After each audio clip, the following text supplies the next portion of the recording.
Close your eyes now, and let the weight of the day dissolve. Tonight we travel back, before the sun, before the earth, before even time had a name, to the cold hush where the 9 worlds first began to dream themselves into being. Breathe in slowly, and let it go. There is no hurry here, nowhere else you need to be. Just the sound of my voice, and the soft, ancient hum of a story older than the stars above your window. Let yourself sink a little deeper into the pillow, into the mattress, into the quiet. Somewhere far below waking thought, a great tree remembers everything, every root, every branch, every world it holds gently in its arms. You don't need to remember any of this. You only need to listen, and let the old Norse voices carry you gently downward, like snow falling without a sound onto a frozen silver sea. Imagine you are there now, at the very edge of everything, where fire meets ice in a silence so soft it feels like breathing. This is where the story begins, and where your rest begins too. So let your eyelids grow heavy, and your thoughts grow slow and warm. There is nothing to do now but drift, as we step gently into the void before all worlds, called Ginnungagap. Here, in this vast and formless hush, there was once nothing at all but a yawning gap, wide and silent, stretching further than any eye could ever follow. The old tongues called it Ginnungagap, the great emptiness between what would become fire and what would become frost, and you can rest inside that emptiness now, because there was nothing to fear in it, only waiting. Breathe in slowly and let your body grow heavy, the way the void itself grew heavy with quiet possibility, long before the first spark, long before the first snowflake ever fell. There was no ground yet, no sky yet, only a soft, endless dark, patient and unhurried, holding everything that would ever exist inside a single breath, not yet taken. If you listen closely, you might imagine you can still hear it, that hush before the beginning, the same hush that settles over a room, once the lights go down and the day is finally, gently done. There is no hurry, nowhere else you need to be, and nowhere else the universe needed to be either, not yet. For a long, long while, everything simply rested, suspended in that gentle nothing, the way you are resting now, warm and unhurried, drifting at the very edge of the very first story ever told. Far to the south of that quiet gap lay Muspelheim, a realm of warmth and light, though not the sharp, dangerous fire you might imagine. Think instead of the last soft coals in a hearth before sleep, glowing low and orange, tended by ancient beings who asked for nothing but to burn gently, endlessly, without malice. Its light did not blaze, it simply glowed, the way a night light glows in a hallway, enough to know you are safe, never enough to keep you from dreaming. Sparks drifted upward from that realm like slow fireflies, rising through the dark toward the great gap, cooling as they traveled, losing their heat 1 gentle degree at a time.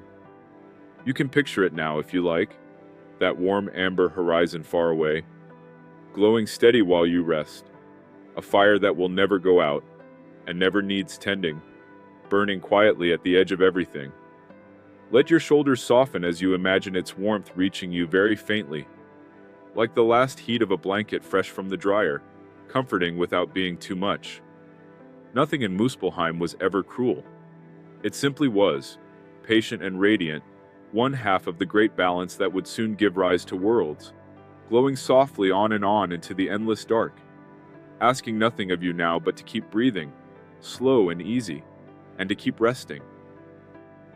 And far to the north of the gap lay Niflheim, cool and hushed, a realm of mist and pale frost where everything moved slowly, unhurried, the way your thoughts are moving now. Here the air was soft and cold, softer than the coldest morning glass, and every breath, if breath were even needed there, turned to gentle white cloud, drifting and dissolving like a sigh.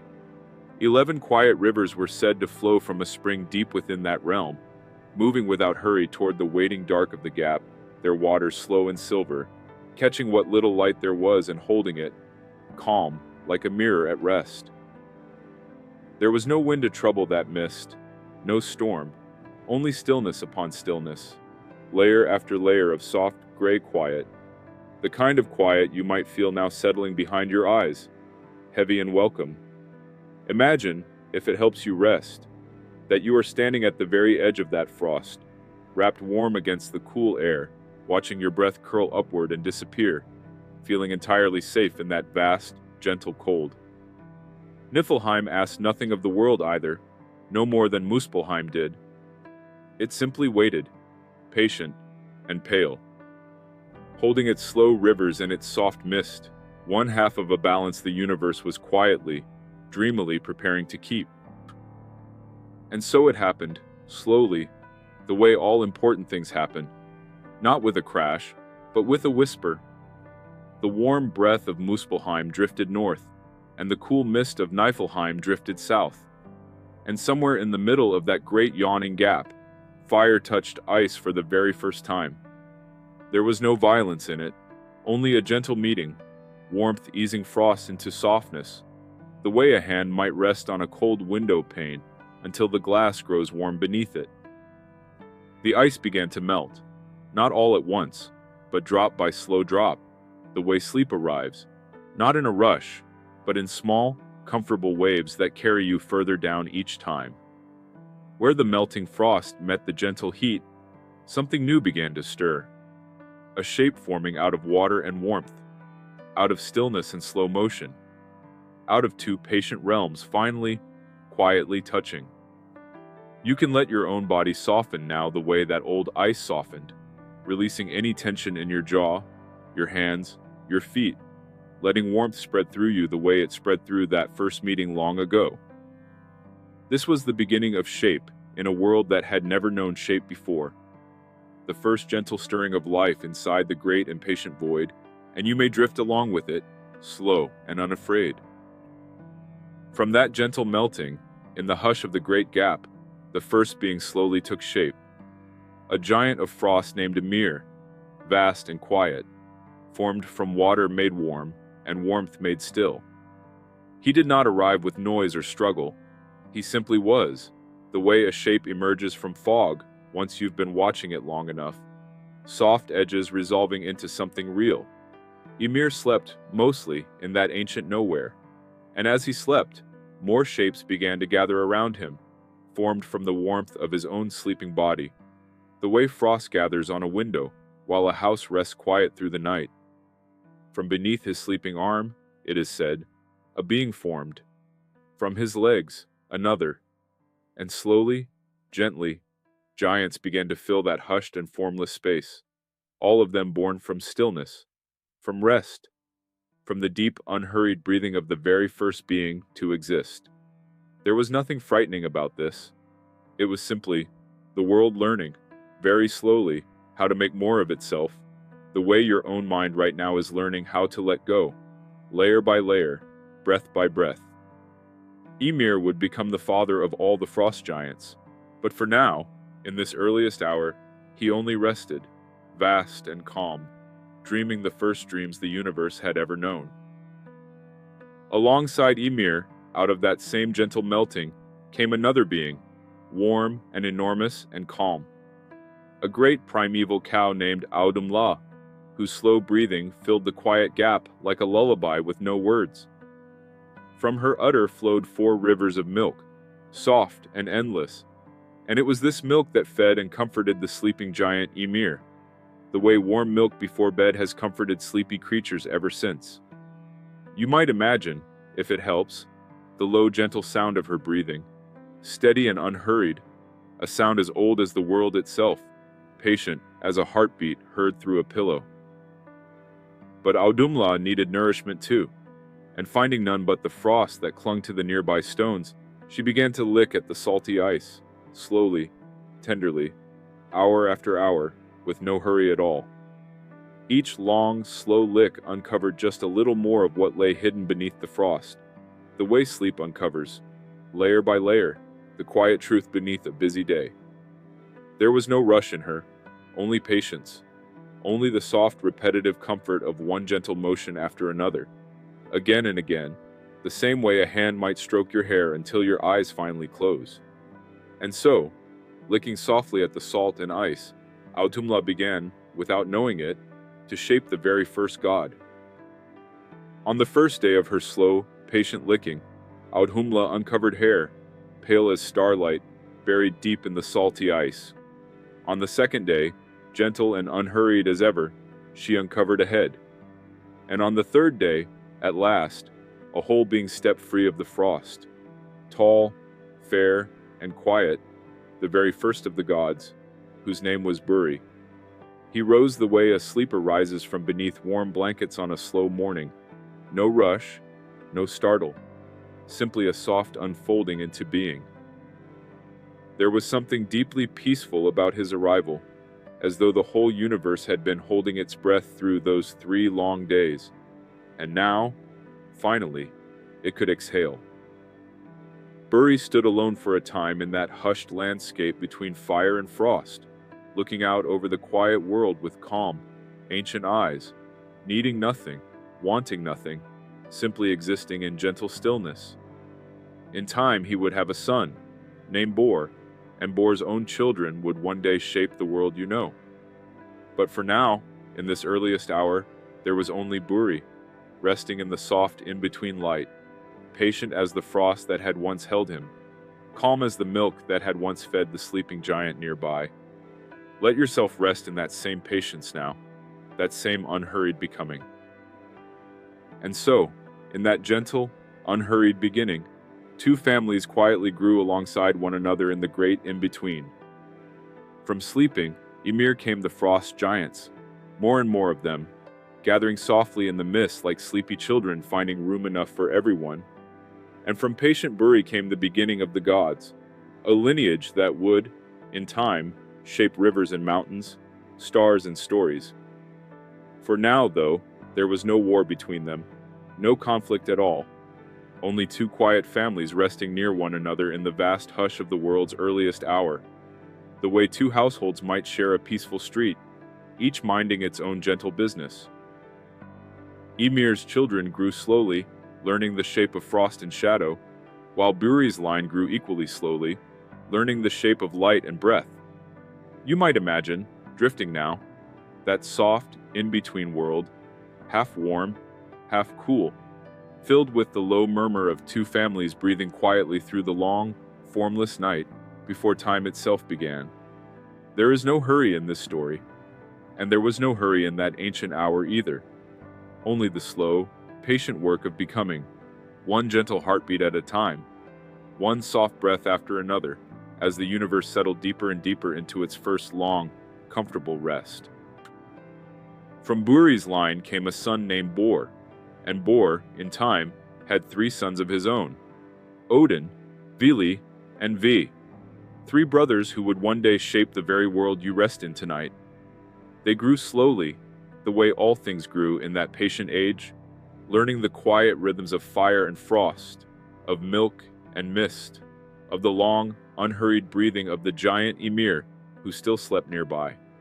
As the brothers grew, they began to look upon the vast, formless in-between with new eyes, wondering, softly, whether something more ordered, more gentle, more like a home, might be shaped from all that waiting emptiness. There was no anger in this wondering, no impatience, only the quiet curiosity of 3 brothers standing together at the edge of everything, the way you might stand at a window at dusk, watching the light change, feeling a soft idea take shape in your mind. You can let that same gentle curiosity settle over you now. No need to solve anything, no need to hurry toward an answer, just a warm, drifting sense that something good is beginning to take form. And so, one quiet hour, the 3 brothers turned toward the sleeping giant Ymir, not with violence in their hearts, but with the calm intention of shaping a world, softly, out of what already existed. Gently, and with great care, Odin and his brothers began to shape the world from what Ymir had given, the way a sculptor might shape warm clay, slow and deliberate, never rushed. From his flesh, soft and vast, they formed the earth itself, rolling hills and quiet valleys, meadows that would one day sway gently in a summer breeze, though no breeze had blown yet. It was less an ending than a becoming, the giant's long rest folding softly into a new shape, The way a blanket folds into a different, equally comfortable form when you turn over in your sleep. The brothers worked without hurry, layer by layer, the same slow patience Audhumla had once shown while licking at the frost. The same slow patience the melting ice had shown while becoming Ymir in the first place. Nothing was wasted. Nothing was lost. Everything simply changed shape. Softly. The way your own tired mind is changing shape right now. Settling into something calmer. Something quieter. Something new. Picture, if you like, wide, gentle fields, rolling out beneath a pale dawn sky, soil dark and rich, waiting patiently for rivers and forests and small quiet creatures yet to come.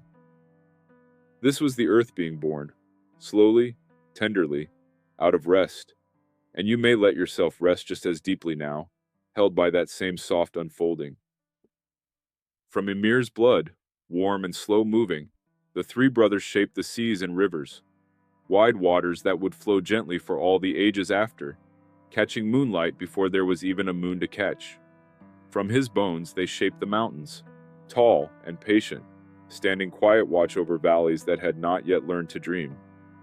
From his teeth and broken stones they shaped the smaller rocks and pebbles scattered gently across the new earth, each one holding a little of that ancient giant's long, slow stillness. And from his skull, raised high and hollow, they shaped the great dome of the sky itself, vast and curved, held steady at its four corners, waiting patiently for stars to be placed inside it like soft, scattered lights in a darkened room. There is nothing frightening in any of this, only transformation, only the old becoming new, the way tension leaves a tired body and turns, gently, into rest. You might imagine now the soft curve of that first sky above you, dark and calm, a ceiling built from ancient stillness, holding the whole new world safe beneath it, like a blanket tucked in at the edges. Slowly, the shapes of sea and stone and sky settled into place, patient and complete, the very bones of the world you have always known. And from Ymir's brains, it is gently told, the brothers shaped the clouds, soft and drifting, scattered across that new sky like slow, unhurried thoughts across a quiet mind. They rose, and gathered and rose again, forming shapes that would one day carry rain to rivers, snow to mountains, mist to valleys still waiting to be named. Sparks that had drifted long ago from warm Muspelheim were gathered too, and placed carefully in the vast dark dome above, becoming the first stars, small and steady, glimmering gently, like nightlights left on for a whole new world. The sun and moon were given their slow, patient paths to follow, circling the sky the way your own breath circles in and out, steady, unhurried, endlessly repeating, endlessly calm. When it was finished, the brothers looked upon what they had made. Earth and sea, mountain and cloud, sky and star. And it was quiet, and it was good, and it was, above all, at rest. You may imagine yourself lying now upon that very first soft grass, warmed by that very first gentle sun, beneath that very first calm sky, feeling entirely safe in a world only just finished being made. This was the shaping of Midgard, the middle world, cradled gently between realms yet to come, waiting softly for the first light of a brand new day. At the very center of all these new worlds, there grew a tree unlike any other, so vast that its branches reached into the sky and its roots sank deeper than any well, cradling everything that had been made in slow, steady, wooden arms. Its name was Yggdrasil, and it did not grow the way ordinary trees grow, quickly and briefly. It grew the way patience grows, over ages upon ages, calm and unhurried, holding the whole of creation gently within its reach. You might imagine now the soft creak of its ancient branches settling in a night breeze, the way an old house settles once everyone inside has finally fallen asleep, safe and familiar and warm. Beneath its bark ran something like a slow, steady pulse, quiet and constant, the same rhythm you might feel now in your own chest, rising and falling, needing nothing but time. Squirrels and small creatures moved along its trunk in unhurried journeys, carrying soft messages between branch and root, and none of them were ever in a hurry, because Yggdrasil itself had no hurry in it, only the long, slow breath of something ancient and eternal. Let your body settle now, the way that tree settled into the earth, deeply rooted, calm and unshaken, as we drift together toward the worlds it so gently holds. Within the great branches and roots of Yggdrasil rested 9 worlds, each one nestled softly against the others like siblings sharing one warm, enormous bed. There was Asgard, high among the upper branches, home to the shining gods, and Midgard, the middle world, where humankind would one day walk quietly beneath the stars. There was Vanaheim, home to a gentler tribe of gods, Alfheim, home to graceful beings of soft light, and Svartalfheim, home to quiet dwarves who worked slowly and patiently in their hidden halls. Deep among the roots lay Jotunheim, home to the giants, and further down still, cool Niflheim and warm Muspelheim, each realm holding on to the memory of that first ancient meeting of fire and frost. And at the very deepest root of all lay Helheim, a quiet, calm resting place, gentle rather than frightening, where those who passed on could rest undisturbed, wrapped in soft silence for as long as they needed. All 9 worlds moved together in slow, unhurried harmony, connected always by Yggdrasil's patient branches and roots. None of them alone, none of them forgotten. You can imagine yourself drifting gently between them now, weightless, unafraid, simply passing through world after world, the way sleep passes you gently through dream after dream, safe the whole way, held the whole way, resting the whole way. Beneath one of Yggdrasil's 3 great roots lay a quiet spring of water so still and so clear, it seemed to hold the whole sky inside it, calm and unbroken, like a mirror resting at the bottom of a well. This was the Well of Urd, sacred and gentle, its waters said to be so pure that anything touched by them turned soft and white, the way frost turns a branch soft and white on a quiet winter morning. Each day, it is told, the waters of this well were gently carried upward and poured over Yggdrasil's roots and bark, keeping the great tree alive, keeping it calm, keeping it rested, the way a warm bath might soothe tired limbs before sleep. Swans were said to glide across its still surface, slow and serene, leaving barely a ripple behind them, their soft white feathers catching whatever pale light drifted down from the worlds above. There was no sound here beyond water lapping gently at stone. No rush, no disturbance. Only deep, ancient calm pooling quietly at the base of everything that existed. You might imagine yourself sitting now at the edge of that still water, feet resting just above its surface, breathing slowly in time with its gentle ripples, feeling entirely safe in this oldest and quietest of places. Beside that quiet well lived 3 sisters, ancient and wise, known as the Norns, and it was their gentle task to tend the roots of Yggdrasil and to shape, ever so softly, the fate of everything that lived. Their names were Urd, who held all that had already happened, Verdandi, who held all that was happening now, in this very breath, and Skuld, who held all that had yet to come, patient and unhurried, like a dream waiting quietly to be dreamed. They moved slowly around the well, drawing water, packing pale clay against the tree's old roots, tending everything the way a gentle hand might tend a sleeping child, careful never to startle, careful never to rush.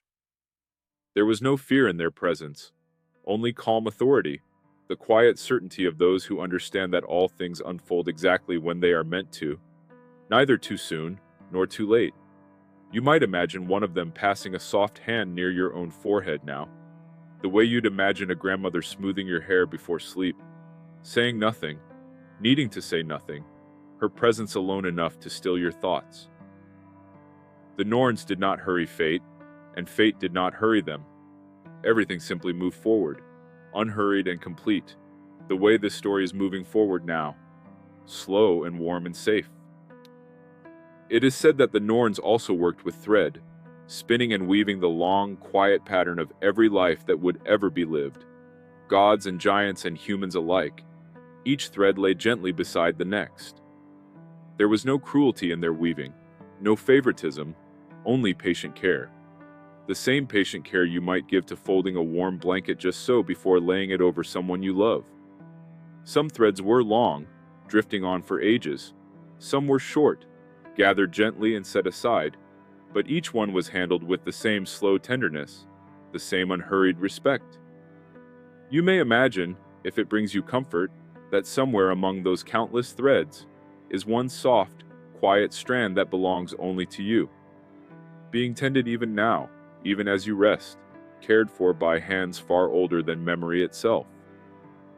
The Norns did not explain their weaving, and no one asked them to.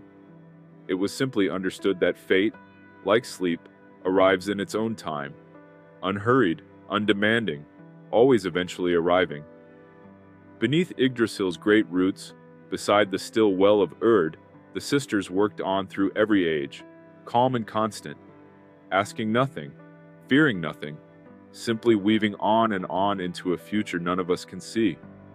But all of us, in our own quiet way, can trust. High among Yggdrasil's uppermost branches lay Asgard, a realm of soft golden light and quiet, gleaming halls, home to the Aesir, the family of gods who watched gently over all the worlds below. Its halls did not blaze or roar, they glowed, warm and low, the way a house glows from within on a cold evening when everyone you love is already home and settled for the night. A bridge of soft, shimmering colors, Bifrost some called it, arched gently between Asgard and the world of Midgard far below, glowing faintly like the last light of sunset caught in mist. You might imagine walking across that bridge now, slow and unhurried, feeling its light warm beneath your feet, no rush to reach the other side, simply enjoying the quiet journey itself. Within Asgard's walls stood many halls, each one belonging to a different god, each one filled with soft golden firelight and long tables, and the low, comfortable murmur of family gathered together at day's end. There was laughter here, gentle and warm, and there was rest, deep and unbroken, for even gods, in this old telling, needed to lay down their long days and close their eyes. Let yourself imagine resting now in one of those quiet halls, wrapped in warmth, safe among family, as the golden light of Asgard settles softly over you. At the heart of Asgard sat Odin, eldest of the three brothers who had shaped the world, now known gently as the Allfather, keeper of wisdom, watcher over all 9 worlds. He was not a harsh ruler, he was thoughtful and quiet, often seen sitting alone in deep contemplation, the way you might sit quietly by a window at dusk, turning some soft thought over and over in your mind. Odin wore a long gray cloak and a wide hat that shadowed one side of his face. And there was something deeply calming about his presence, an old and settled patience, as though he had already lived through every kind of night and found peace on the other side of each one. He was said to wander the 9 worlds often, disguised as a quiet traveler, listening more than speaking, learning more than teaching, gathering wisdom the slow and gentle way, one soft conversation at a time. Wherever Odin walked, he carried with him a deep, unhurried curiosity about the world, never rushing to judgment, never demanding answers before their season. You might imagine him now, walking slowly along some quiet moonlit road, cloak drifting softly behind him, glancing up at the same stars you might be imagining above your own window, both of you equally at peace, equally unhurried, equally ready to rest. Odin kept close companions, gentle and loyal, who helped him watch over the 9 worlds without ever needing to rush or worry. 2 ravens, named Huginn and Muninn, thought and memory, flew out each morning across all the realms, soft black wings gliding on quiet air, and returned each evening to rest upon his shoulders, whispering softly all they had seen. There was nothing frightening in their flight. They moved the way your own mind moves at the edge of sleep, drifting easily from one gentle image to the next, carrying small quiet pieces of the world back home to rest. Beside Odin's high seat lay 2 wolves as well, Geri and Freki, whose names meant something like the greedy and the ravenous, though in truth they were calm and devoted. resting quietly at his feet through long, unhurried evenings. He would share his own food with them, taking little for himself, content instead with wine and with the company of thought and memory circling gently above him.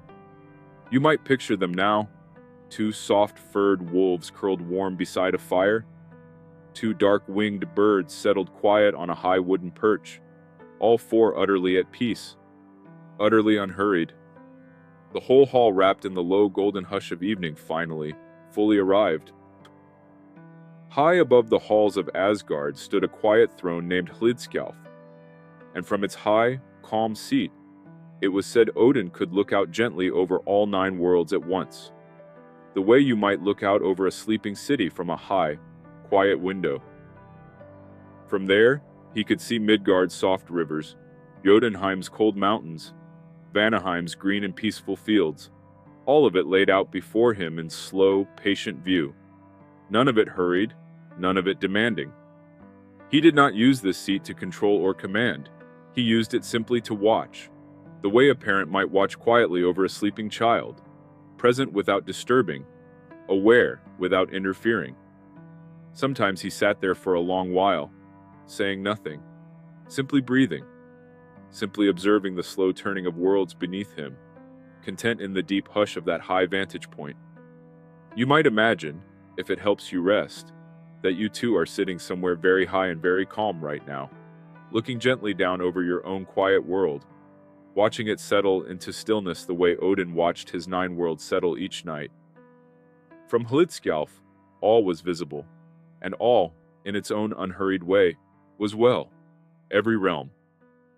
Breathing slowly beneath a calm and watchful gaze that asked nothing but to witness, softly, everything below.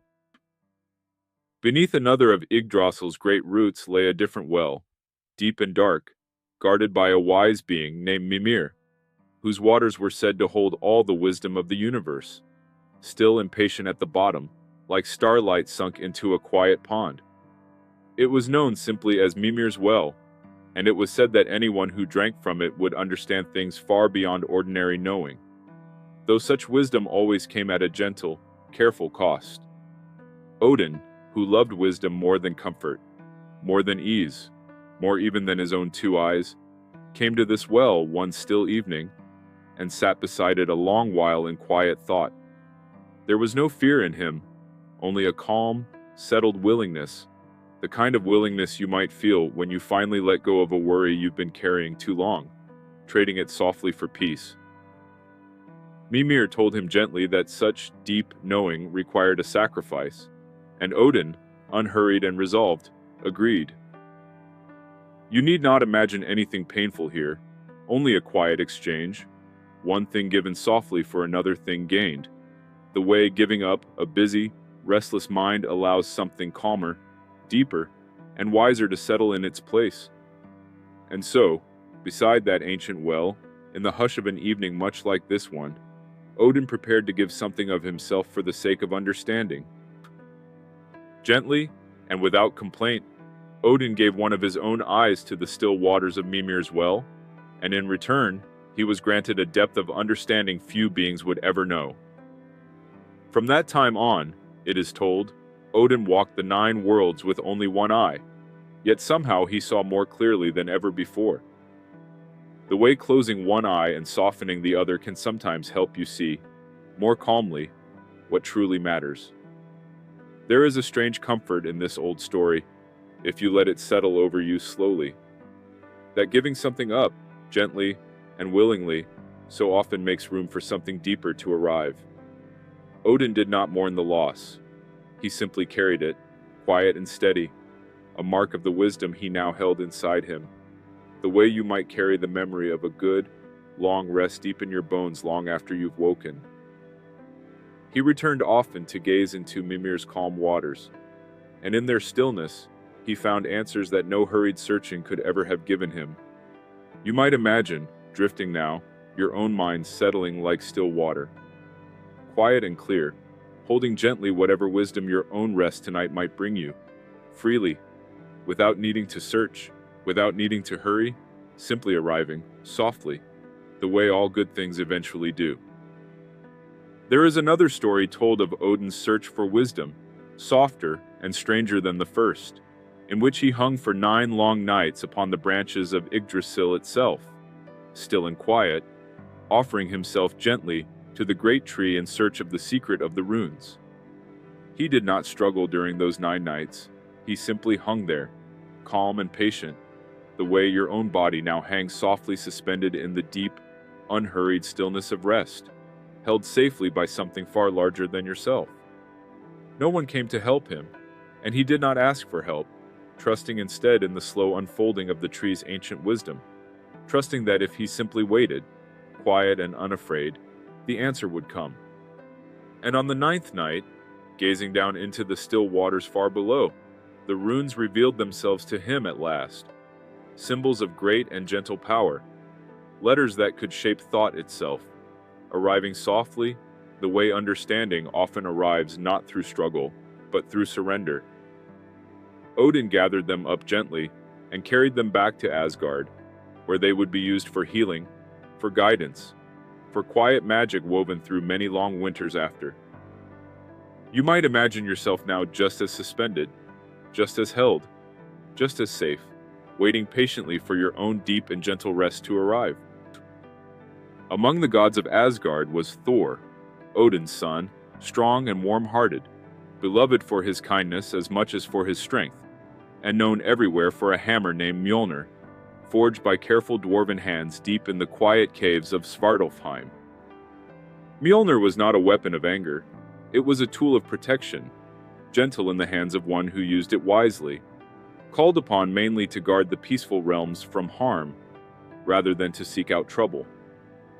When Thor lifted it, thunder was said to roll softly across the sky, not with violence, but the way distant thunder sounds on a summer night, comforting somehow, a reminder that someone strong is watching over the quiet dark. He traveled often across the 9 worlds in a chariot pulled by 2 great goats, their hooves striking soft sparks as they went, and wherever he passed, the giants of Jotunheim knew to step carefully, for Thor guarded Asgard and Midgard, both with unwavering, warm devotion. Yet for all his strength, Thor was known to laugh easily, to eat heartily, to rest deeply after a long day's travel, much like anyone else winding down after hard, honest work. You might imagine his low, warm laughter now, distant and comforting, like far-off thunder rolling gently over hills. A sound that means safety, not danger, as you drift further into rest.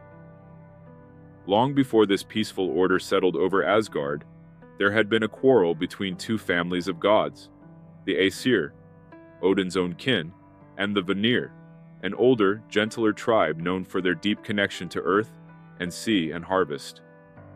The disagreement, it is told, unfolded slowly, more a long season of tension than a single sharp battle, the way 2 households might grow distant before finally, patiently, working things through. There was no lasting cruelty in this old conflict. Even in the myths, it is remembered softly, almost like a disagreement between siblings who love each other still, even while they struggle to understand one another. Both sides grew tired of the tension, eventually, the way anyone grows tired of holding on to an old argument, and slowly, gently, they began to seek peace instead. You might imagine that same soft release now in your own chest, any tension you've carried today loosening, the way 2 ancient families finally loosened their grip on old grievance and reached, instead, for calm. There is comfort in knowing that even gods, even ancient and powerful beings, could find their way from conflict, back to peace, slowly, without shame, simply by choosing, at last, to let go and rest in agreement rather than division. To seal their peace, the Aesir and the Vanir exchanged hostages, gently, as a sign of trust rather than punishment. Among them Njord, god of the sea and its bounty, and his children Freyr and Freya, who came to live in Asgard and became beloved there, woven warmly into the family of gods they had once stood apart from. There is something very tender in this old telling, that peace was made not through forgetting old differences, but through opening a door, softly, and inviting the other family in to stay. Freya, gentle and radiant, would become one of the most cherished of all the goddesses, keeper of love and beauty and quiet magic, her presence in Asgard smoothing over whatever roughness had once stood between the two tribes. In this same spirit of reconciliation, it is said the two families spat together into a shared vessel, and from that mingled spit a being of great wisdom, named Kvasir, was formed. Wisdom born, gently, from a shared act of trust. You might picture two hands reaching toward one another now across a quiet table, softly closing the distance, the way sleep closes the small distance between a busy day and a calm, restful night. The two finally, warmly, at peace. There came a time when Asgard needed a wall, tall and strong enough to keep out any wandering giant or unwelcome storm, and a builder arrived, quiet, skilled, and mysterious, offering to raise the wall in a single winter, in exchange for the sun, the moon, and the hand of gentle Freya herself. Loki, ever clever, convinced the other gods to agree, certain the builder could never finish so vast a task in so short a time. And the gods, wanting the wall, but not the price, settled uneasily into the bargain. Yet the builder worked with astonishing speed, aided by a powerful stallion, who hauled great stones with tireless, steady strength, night after night, stone after stone rising calmly into place. As the deadline drew near, the gods grew worried, and turned to Loki to undo the trouble his cleverness had caused. There is something gently instructive in this old tale, a reminder that clever shortcuts often ask something back later, quietly, when we least expect it.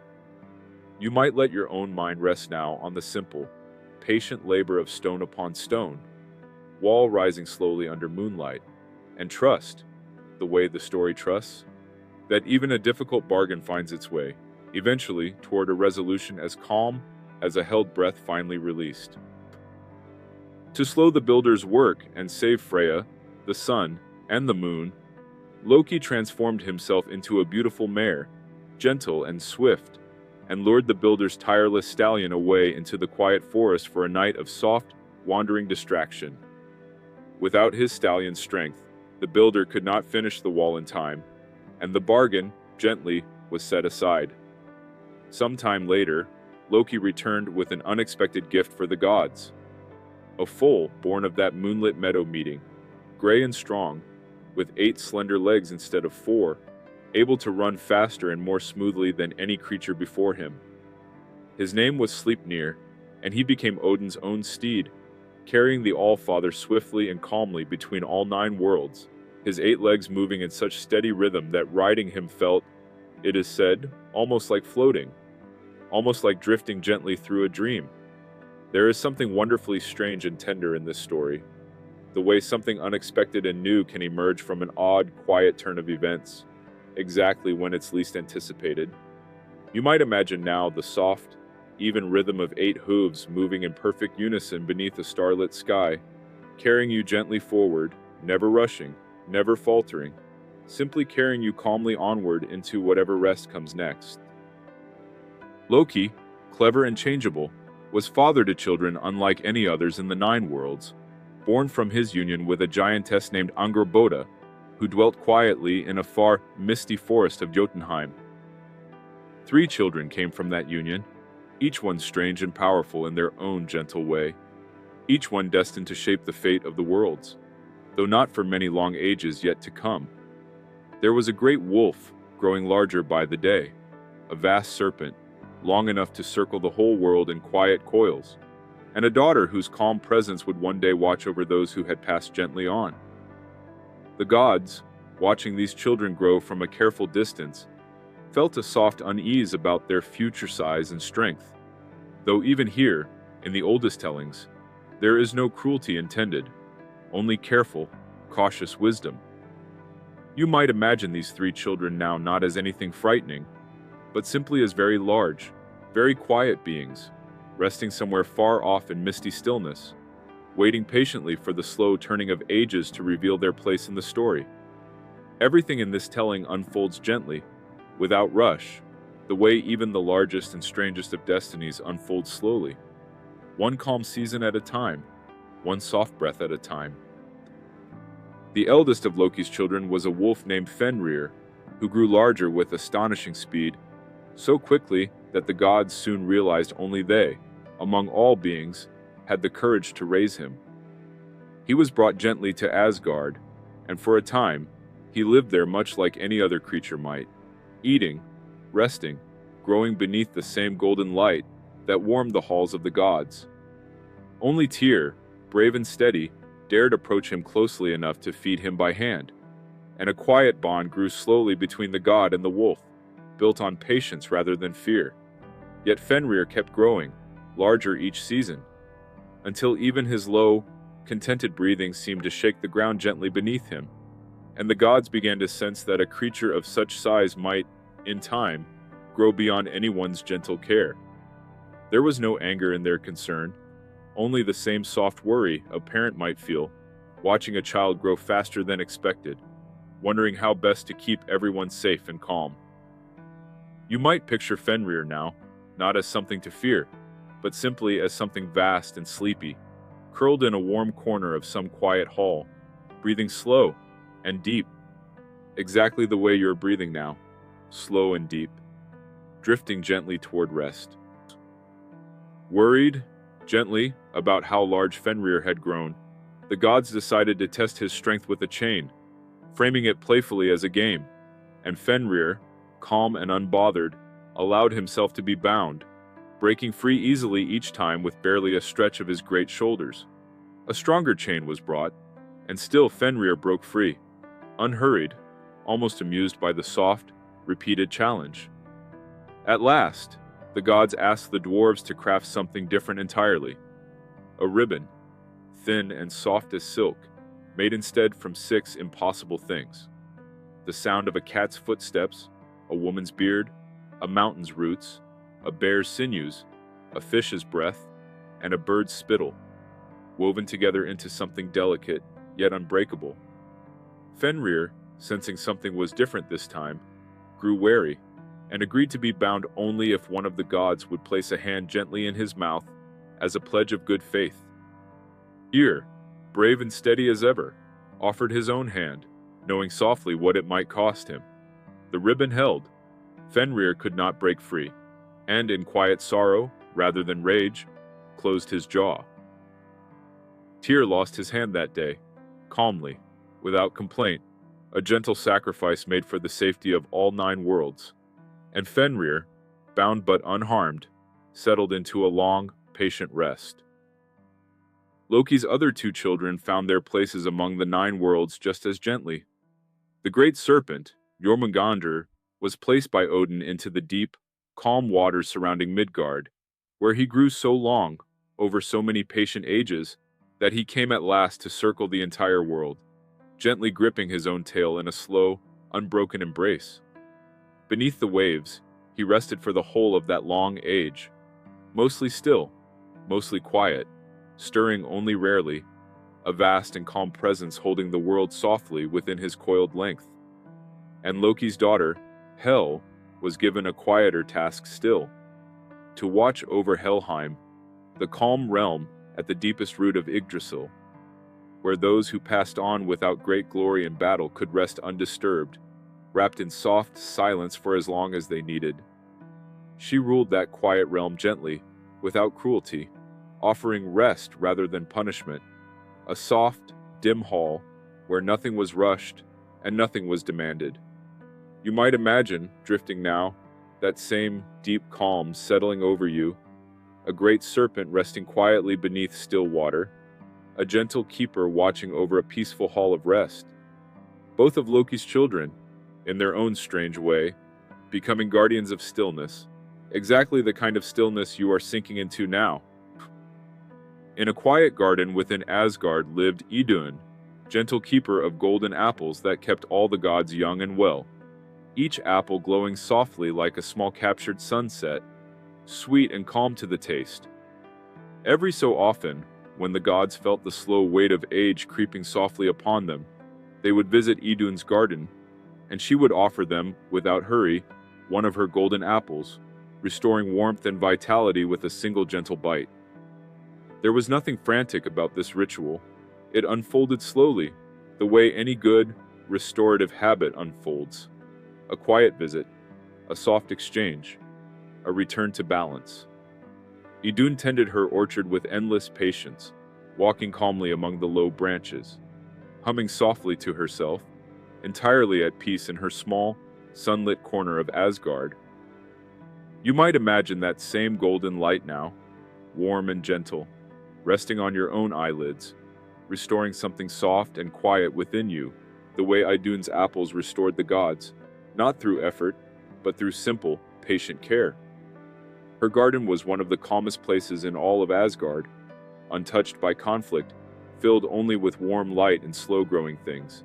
Exactly the kind of place your own mind might wander to now, safe and golden and endlessly restful.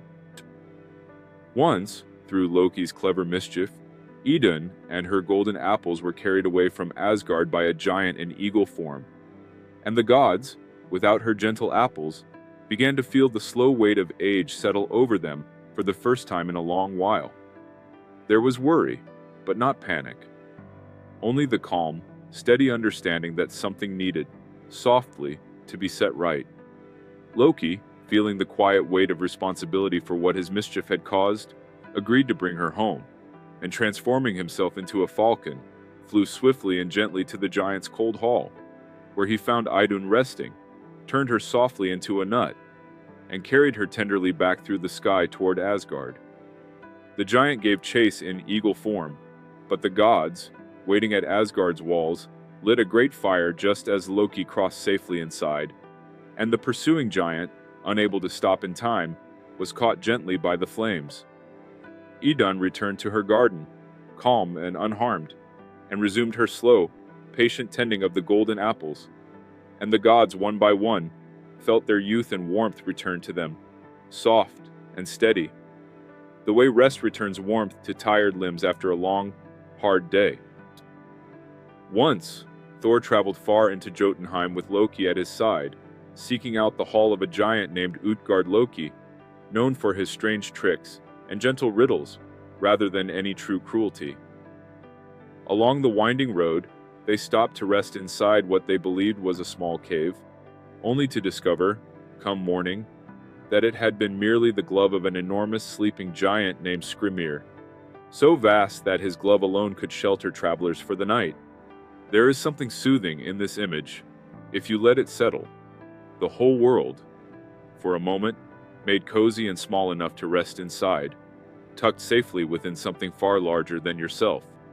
At Utgard Loki's hall, Thor and his companions were invited to compete in a series of gentle contests. Drinking from a horn, lifting a cat, wrestling an old woman, each one seeming simple, and each one, in truth, hiding a deeper meaning, for the horn was connected to the sea, the cat was the great serpent Jormungandr in disguise, and the old woman was age itself, undefeatable by anyone. Thor did far better than he realized in each contest, though he would not learn the truth until after, calm and unhurried, once the visit had gently come to its close. On another quiet journey, Thor set out fishing with a giant named Ymir, rowing far out into calm, deep waters until the shore behind them had softened into mist. For bait, Thor used the head of an ox and cast his line down into the dark, unhurried depths of the sea, waiting patiently the way you might wait now for sleep to finally arrive. Far below, something enormous stirred. Jormungandr himself, the great world serpent, drawn slowly upward by the strange bait, his long coils shifting gently beneath the waves like a dream turning over in its sleep. Thor pulled with steady, calm strength, and for a moment, it is told, he and the serpent looked upon one another across the still water, two ancient beings meeting briefly in quiet recognition before the giant Ymir, frightened, cut the line, and the great serpent sank slowly back down into the deep, dark rest of the ocean floor. There was no battle here, no lasting harm, only a brief, strange meeting between two old forces of the world, followed by a slow, gentle return to stillness. You might imagine that same descent now, sinking softly downward, deeper and deeper, the way the great serpent sank calmly back into the dark, quiet comfort of the sea.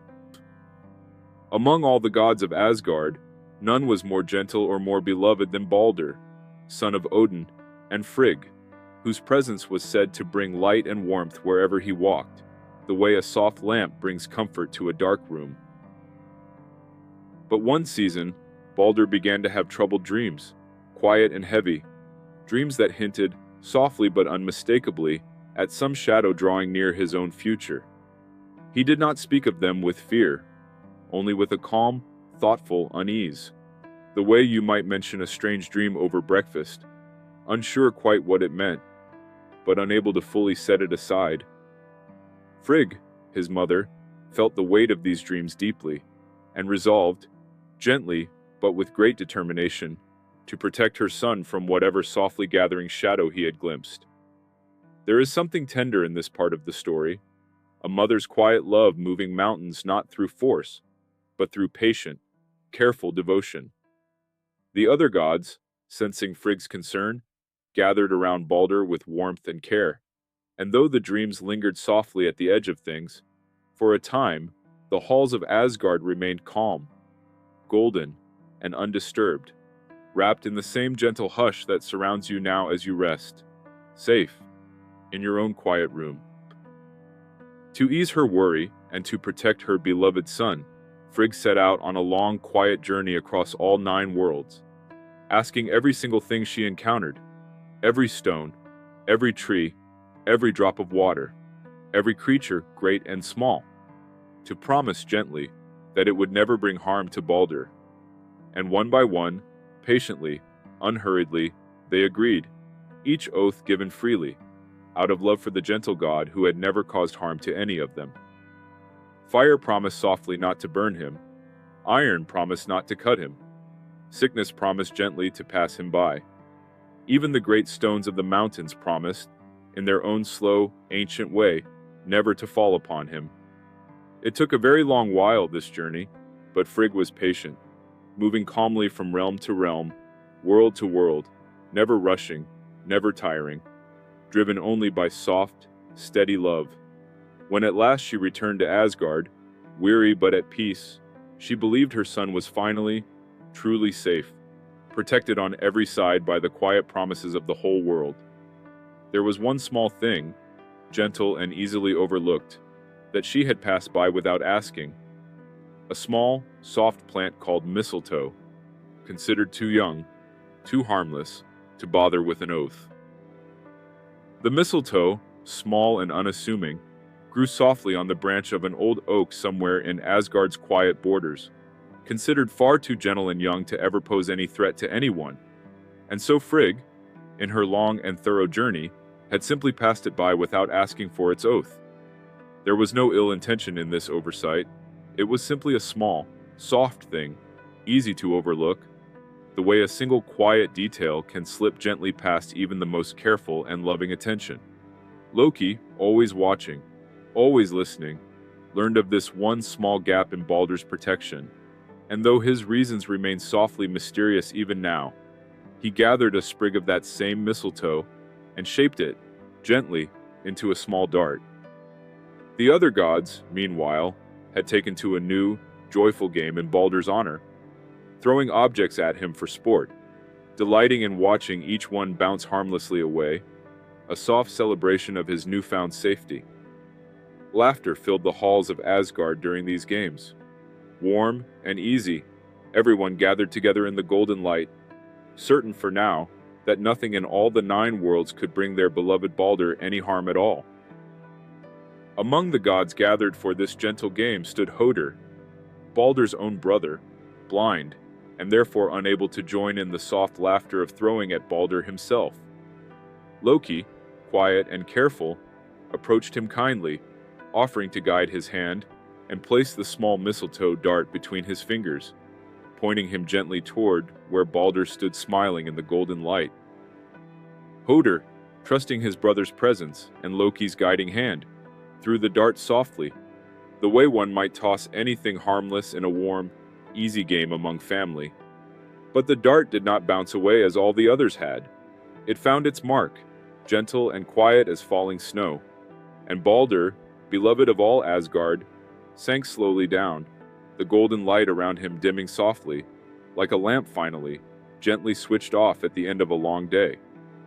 There was no cry of violence in this moment, only a hush, deep and total, settling over the hall, the way silence settles over a room once everyone inside has finally fallen still.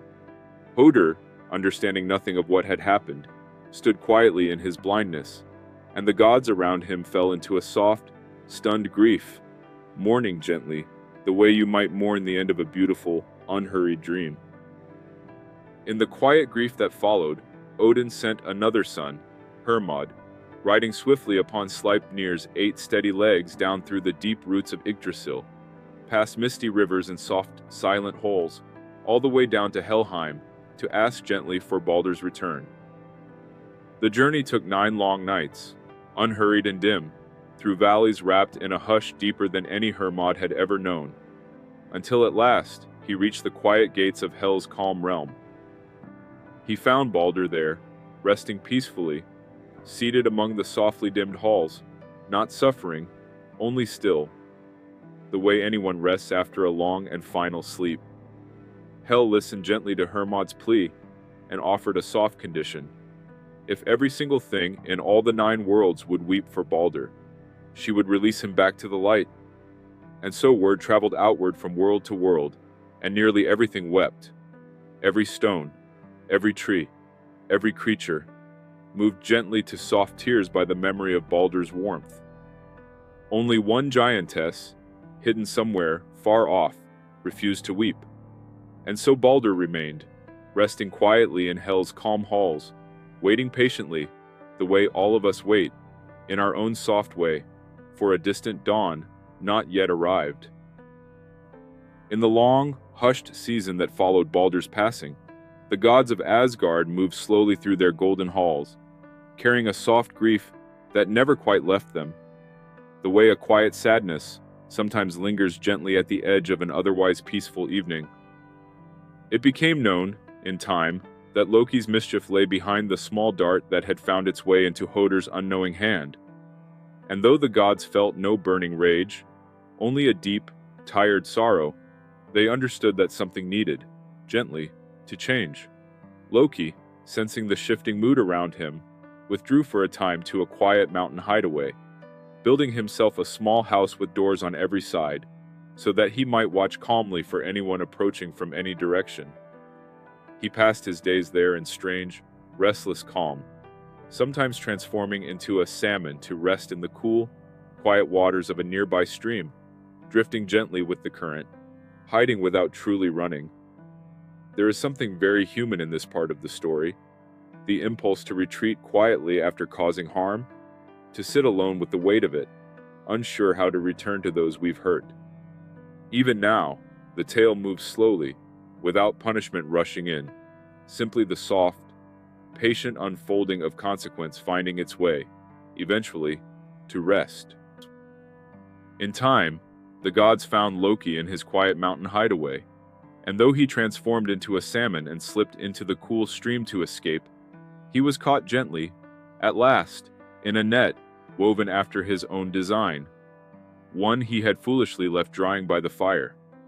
He was brought calmly to a deep cave beneath the earth, and there, gently but firmly, bound to 3 great stones with cords shaped from the sinews of his own son, a quiet and sorrowful task carried out, not in anger, but in solemn necessity.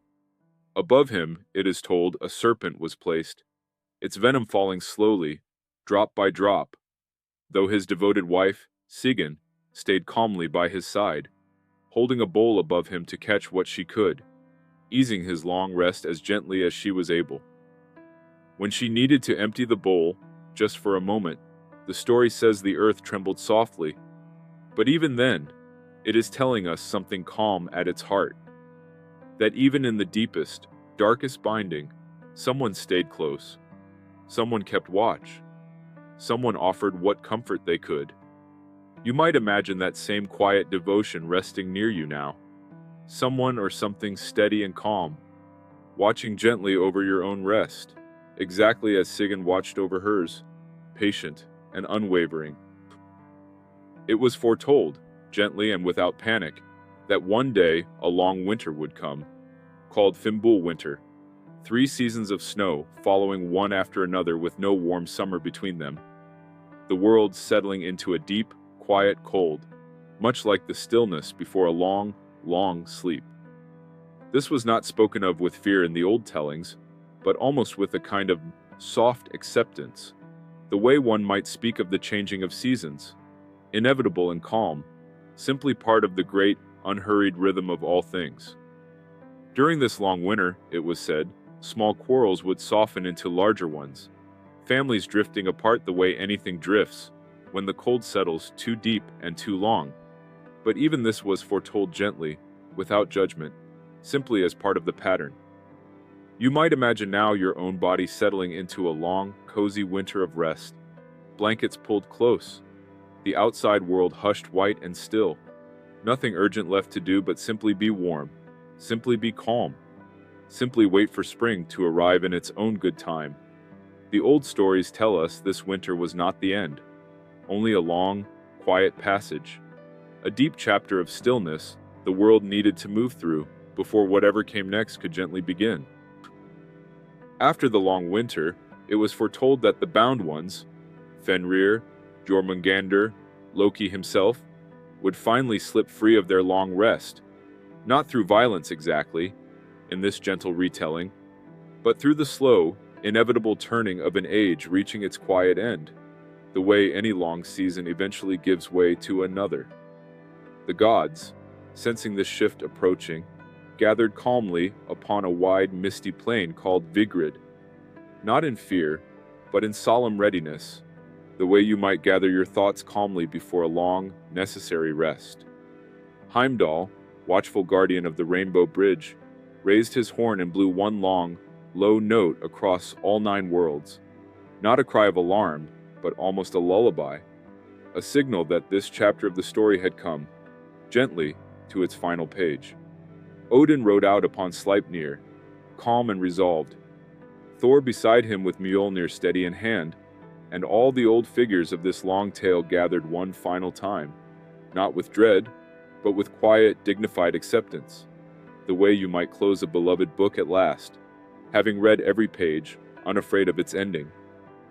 You might picture that same misty plain now, soft and vast, everyone gathered gently together, waiting calmly for whatever transformation the story was about to offer.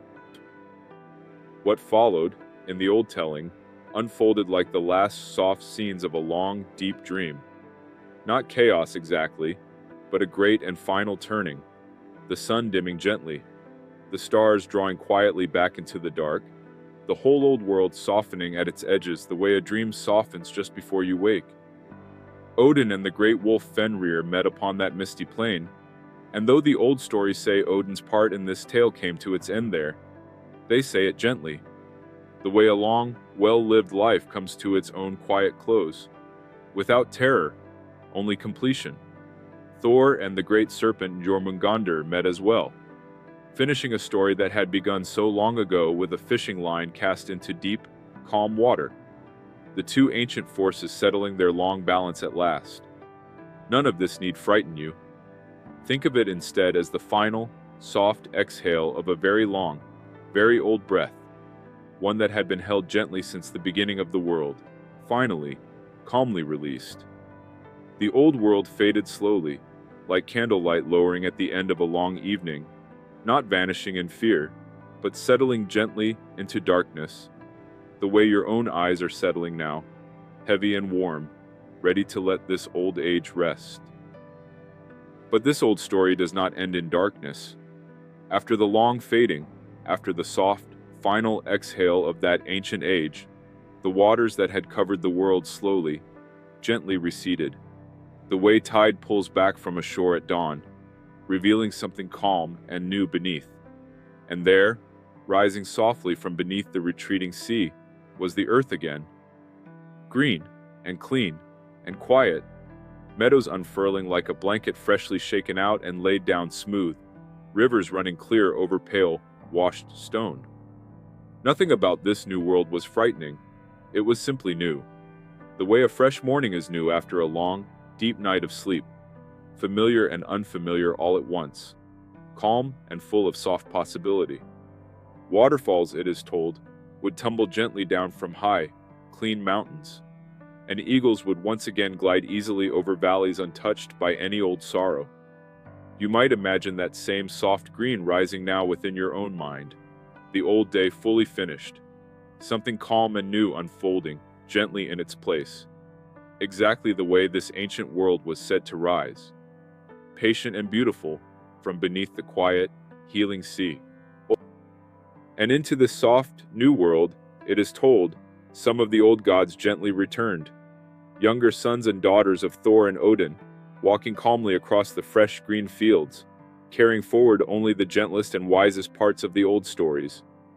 And most tender of all, Balder himself was said to rise again from Hel's quiet halls, walking back up into the soft, morning light, warm and golden, just as he had always been, his long rest finally, peacefully complete. Beside him walked his brother Hoder too, the old sorrow between them softened fully now, forgiven, released, the way any old hurt can soften at last, after enough gentle time has passed. Together, the returning gods were said to sit in the fresh grass, where Asgard's golden halls had once stood, remembering the old stories together, calm and unhurried, without grief, only warm and quiet gratitude for everything that had come before. You might imagine that same reunion now, every soft thing you love gathered gently around you, nothing lost that truly mattered, everything simply resting together in warm, easy peace beneath a brand new sky.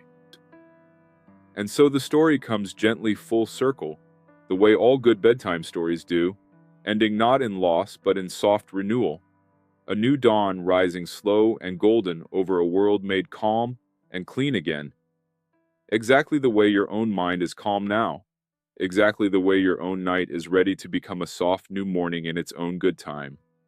From the void of Ginnungagap, through fire and frost, through giants and gods, through the long patient roots of Yggdrasil, through sorrow and binding and the long winter's rest, the story always finds its way back to green fields and gentle light, the way you always find your way back to rest, night after night, safe and unhurried.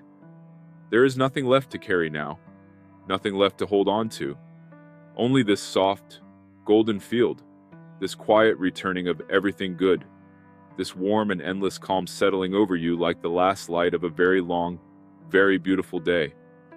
Let your breathing slow now, deep and even. Let your whole body sink into the mattress the way the old world sank gently into the sea and rose again, new and green and whole.